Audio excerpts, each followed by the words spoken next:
Hi അസ്സലാമു അലൈക്കും. ഇന്ന് ഞാൻ വന്നിട്ടുള്ളത് അവിൽ വെച്ച് ചെയ്തെടുത്തിട്ടുള്ള വടൻ്റെ റെസിപ്പി ആയിട്ടാണ് കേട്ടോ. അപ്പോൾ നമുക്കിത് എങ്ങനെയാണ് തയ്യാറാക്കിയതെന്ന് കണ്ടു നോക്കാം. ഇത് തയ്യാറാക്കാൻ വേണ്ടിയിട്ട് ഞാനൊരു ബൗളിലേക്ക് 250 ml കപ്പിൽ 2 കപ്പ് അവിൽ ചേർത്ത് കൊടുക്കുക. ഏത് അവിൽ വേണമെങ്കിലും ചേർത്ത് കൊടുക്കുക കേട്ടോ. ഇനി ഇത് മുങ്ങി കിടക്കാൻ പാകത്തിനുള്ള വെള്ളം കൂടി ഒഴിച്ചു കൊടുക്കുക. ഞാനിവിടെ 1.5 കപ്പോളം വെള്ളം ചേർത്ത് കൊടുത്തിട്ടുണ്ട്.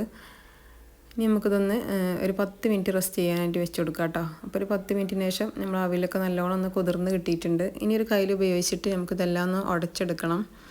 അല്ലെങ്കിൽ കൈ വെച്ചിട്ട് ഉടച്ചെടുത്താലും മതി.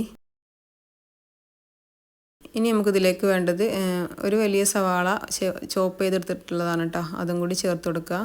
1 ടേബിൾ സ്പൂണോളം ഇഞ്ചി ചെറിയ കഷ്ണങ്ങളാക്കിയത് ചേർത്ത് കൊടുക്കുക.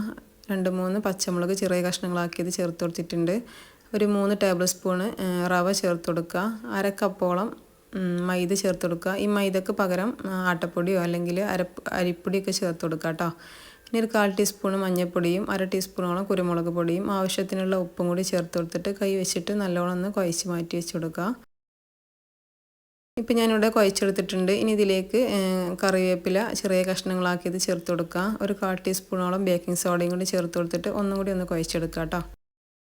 അങ്ങനെ ഞാൻ അവിടെ കുഴച്ചെടുത്തിട്ടുണ്ട്. ഇനി കയ്യിൽ കുറച്ച് ഓയിലാക്കി കൊടുത്തിട്ട് നമുക്കിതൊന്ന് റോൾ ചെയ്തെടുക്കാം. ഏത് ഷേപ്പിൽ വേണമെങ്കിലും നമുക്കിതൊന്ന് ഫ്രൈ ആക്കിയിട്ടെടുക്കാം കേട്ടോ. ഞാനിപ്പോൾ ഒരു വടൻ്റെയൊക്കെ ഒരു ഷേപ്പിലാണ് എടുക്കുന്നത്.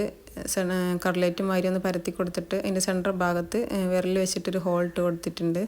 ഇനി ചൂടായ എണ്ണയിലിട്ടിട്ട് ഒരു ലോ ഫ്ലെയിമിലിട്ടിട്ട് നമുക്കിതൊന്ന് കുക്ക് ചെയ്തെടുക്കാം കേട്ടോ. ഒന്ന് ഫ്രൈ ആക്കിയിട്ടെടുക്കാം. ആദ്യം ലോ ഫ്ലെയിമിലിട്ടിട്ട് പിന്നെ ഹൈ ഫ്ലെയിമിലിട്ടിട്ട് നമുക്കിതൊന്ന് ഫ്രൈ ആക്കി എടുക്കാം കേട്ടോ. ഒരു ഭാഗം കളർ മാറി വരുന്ന സമയത്ത് നമുക്ക് തിരിച്ചിട്ട് കൊടുക്കുക. അങ്ങനെ എല്ലാതും ഇതുപോലെ തന്നെ ഫ്രൈ ആക്കിയിട്ടെടുക്കുക. 4 മണി ചായൻ്റെ കൂടെയൊക്കെ കഴിക്കാൻ പറ്റിയിട്ടില്ല ഒരു അടിപൊളി റെസിപ്പിയാണ് കേട്ടോ. അപ്പോൾ ഇതുവരെ ഇങ്ങനെ ചെയ്ത് നോക്കാത്തവരാണെങ്കിൽ തീർച്ചയായിട്ടും ഉണ്ടാക്കി നോക്കുക.